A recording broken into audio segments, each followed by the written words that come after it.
Magandang gabi po sa inyo at sa lahat ng bumubuo ng inyong channel.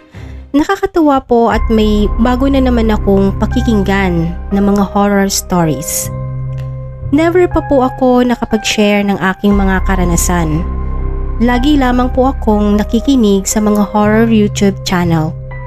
Pinipilit nga ako ng mga kaibigan ko na mag-share ng aking experience. Kasi nakakatakot nga raw po, pero ngayon ko lang po masishare ito dahil siguro na rin naakit ako sa mga horror merchandise nyo.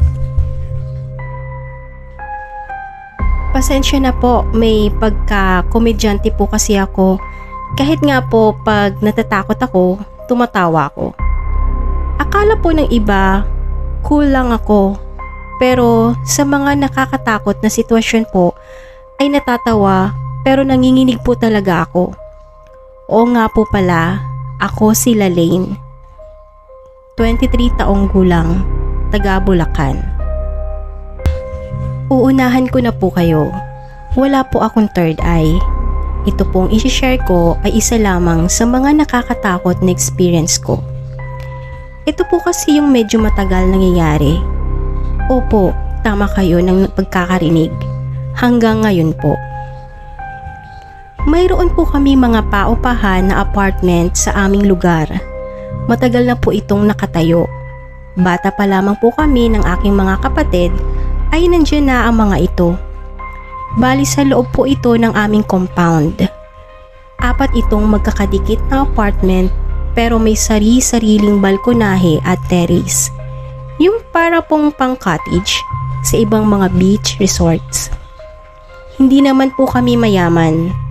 Lupa pa po yun ng aming lolo at lola. Tapos po pinatayuan nila mama at papa ng apartment para daw may pagkukunan ng kita. 3 po kasi kaming magkakapatid at ako ang bunso. Kaya medyo malaki po ang gastos ng aming pamilya. Kaya malaki po talaga ang naitutulong ng kita sa apartment. Nakapagtapos na kaming 3 magkakapatid, kaya medyo bawas na rin sa gastos. Pero may mga ilang taon din po na mahina ang kita ng apartment dahil sa natatakot ang mga taong nakatira rito. May mga buwan na walang umuupa, minsan naman umaalis agad, lalo na po sa Unit 3. 4th year high school po ako nang unang mangyari ito. Kakapasok ko lang po sa aming gate galing school. Sa pagitan po ng gate ay yung 4 na apartment sa gilid at diretsyo naman po ay bahay na namin. May ilaw naman po sa munting daan pero sa bandang mga apartment po ay depende kung bukas ang ilaw ng mga tenant. May mga puno po kasi na nakalilim sa apartment. Naglalakad ako papunta sa bahay nang mapansin ko na may lalaki na nakatayo sa Unit 3. Nilingon ko po ito kasi madalas po ako binabati ng mga nakatira doon. Noong oras po na iyon, hindi ko alam kung madilim lang pero hindi ko maaninag kung sino yung lalaki. Kaya dumiretso na lang po ako sa bahay. Wala naman po akong binanggit kila mama kasi parang ordinaryo lang naman. Sa sumunod na araw po ay ganun na naman. May lalaki na nakatayo sa Unit 3. Iniisip ko noon baka naninigarilyo sa labas. Ako naman po wala lang hanggang sa 3 gabi, ganun pa din, andun pa din yung lalaki. Nung gabing pong iyon ay kumakain kami ng hapunan. Habang pinagkukwentuhan ni mama at papa yung mga umuupa sa Unit 3. Umuwi nga raw ito ng probinsya dahil sa umuwi ang kapatid na galing sa ibang bansa. Kaya umuwi din ang mag-asawa at ang kanilang 2 taong gulang na anak. Nagulat po ako sa sabi ni mama. Kaya tinanong ko sila agad kung sino yung nagbabantay sa bahay nila. Wala naman daw sabi ni papa, kaya nga walang ilaw. Pinagpipilitan ko po sa kanila na may nakita akong lalaki sa balkonahe nila. na nakatayo. Wag daw po ako nagbibiro, sabi ni Papa. Sabi ko, meron talaga, mukhang hindi nga ako kilala kasi hindi bumabati. Sabi ko din na kakadaan ko lang sa kanya pagpasok ng bahay. Agad tumayo si Papa, napasunod naman kaming magkakapatid. Pumunta kami sa Unit 3. Wala pong ilaw at wala din yung sinasabi kong lalaki, kaya bumalik na lang kami. Tinanong uli ako noon ni Papa. Sabi ko, 3 araw ko na nakikita. Kaya si Papa noon, tinext yung tenant namin kinabukasan. Nangungumusta, tapos sinabihan nila na may bumibisita sa bahay nila. Kinumusta talaga muna ni Papa. Alam nyo na baka kasi espiritu pala yun. Ayun, okay naman daw sila pero wala naman daw kumukontak sa kanila na pumupunta sa bahay. Sabihan na lang daw kung bumalik sa 1 linggo pag nakabalik na sila. Sumunod na araw, nung Sabado, wala kaming pasok. Ito namang ate ko, nag-invite ng mga kawork niya sa bahay. Nagbibidyo okay sila hanggang gabi. Palagay ko po, mga wala pa silang 10. Karamihan babae, tapos yung iba lalaki.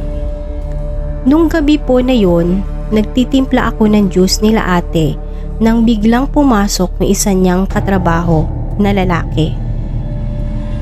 Nag-number 1 po ata sa labas ng bahay. Biglang sabi po na nakakatakot daw yung tenant sa pangatlong apartment. Nakaharap lang sa kanya. Mga 8 PM pa lang po noon. Naalala ni ate yung kwentuhan nung hapunan namin. Kaya napasilip po siya sa bintana. Nakita ko si ate na nagulat at nanlaki yung mga mata. Sabay silip din ako. Nandun po yung lalaki pero malabo. Pero halata po na lalaki dahil matangkad ito. Nagkatinginan kami ni ate. Tapos sabi ni ate sa mga kasama niya, ganun lang daw talaga yon, nagpapahangin kasi. Hindi naman namin agad sinabi kila mama na nasa kwarto na dahil baka matakot yung mga kasamahan niya. Pagkaalis ng mga kasamahan ni ate, mga 11 PM, sinabihan namin sila Papa na kanina ay may lalaki sa Unit 3. Pinuntahan agad ni Papa at wag daw kami sumama. May dala siyang kahoy noon, pero dahan-dahan lang siya kasi baka daw matakot yung mga nakatira sa ibang unit. Paglabas naman ni Papa, wala naman siyang nakita. Nakasilip lang kami sa bintana noon. Mga sumunod po na araw noon, nagpalit si Papa ng lock sa gate. Mahirap na daw, baka magnanakaw pala yun. Sabi pa nga ni kuya noon, baka daw po may ibang karelasyong yung babae, tapos pinupuntahan sa bahay. Ayaw naman nilang tanungin sa ibang unit, baka kasi may kamag-anak sila na tumatambay dun, kaso baka raw po matakot ang mga ito na baka may magnanakaw. Nakumpirma lang po namin kung ano ito isang gabi nang pauwi na ako sa bahay. Kapag iniisip ko po yun, ngayon ay natatawa ako sa takot. 5:30 PM po kasi ang uwian namin. Ang kuya ko naman, nagabi na ako umuwi at nakamotor, kaya dire-diretso lang sa bahay. Si ate naman po, yung panganay namin, maaga akong umuwi, maaga kasi ang shift niya. Pagpasok ko nga po ng gate ay tinanaw ko na agad yung Unit 3. Sabi ko pa, buti na lang wala na yung lalaki. Pero nagkamali po ako.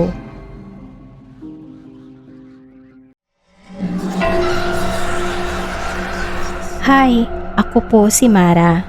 May scary experience ka ba? Tara, i-share na yan sa Graveyard Station. Ang mapipiling ma-feature sa ating channel ay makakatanggap ng free merchandise mula sa aming team.